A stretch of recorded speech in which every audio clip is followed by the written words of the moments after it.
Hello and good evening. I'm Sarah Donchi. California is officially done with Walgreens, more specifically, done doing business with them.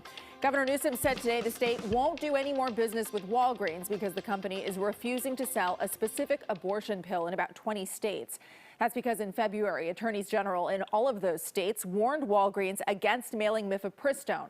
Today, the governor tweeted out the state won't be working with any company that cowers to the extremists and puts women's lives at risk. Now, mifepristone is a pill used to end pregnancy along with another medication. With a prescription, they can be used to end a pregnancy up to 11 weeks, not to be confused with birth control or the Plan B pill. In November, an anti-abortion group filed a lawsuit in Texas to revoke FDA approval for that drug, claiming the FDA approved it 23 years ago without adequate evidence of safety. But physicians groups say the drug is safe and effective.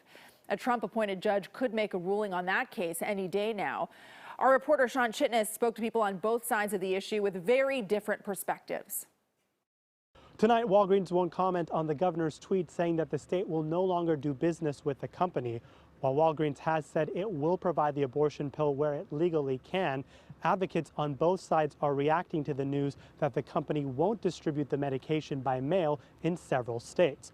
They want to push Walgreens to go even further in their direction. Dr. Sophia Yen says the governor is taking the right stance on this issue. She wishes more leaders would be this aggressive when it comes to access to any form of an abortion. By taking away access to medication abortion or abortion, you push it out later and you make it more dangerous. Her business provides birth control and emergency contraception by mail, but not the abortion pill.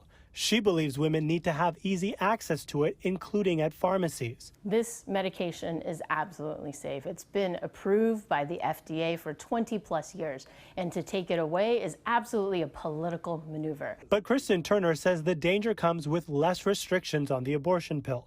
The executive director of Pro-Life San Francisco doesn't want to see it in pharmacies. She wants Walgreens to go even further and not carry the abortion pill at all. I don't think that medication like that should be given out without a prescription and just over the counter, or even in a place like CVS or Walgreens. I think that it's dangerous.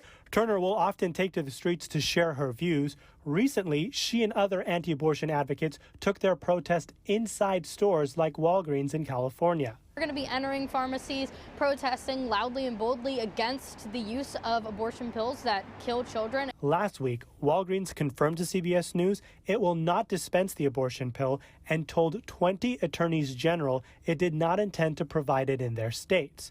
But this week, the company said it always planned to provide the drug where it legally can. I have two daughters. I have a daughter right now applying to college. I'm not going to let her apply to any state that doesn't trust her with bodily autonomy. I definitely think we're going to be looking at state-by-state battles. Every state is incredibly different. The governor's office says it's reviewing all relationships with Walgreens. We asked for more information on what those relationships are. We're waiting to hear back. So again, if California isn't doing business with Walgreens, the question is, what does that mean for the future? And as you heard, Sean reached out to the governor's office for an explanation to that, and we are waiting for a response still at this hour.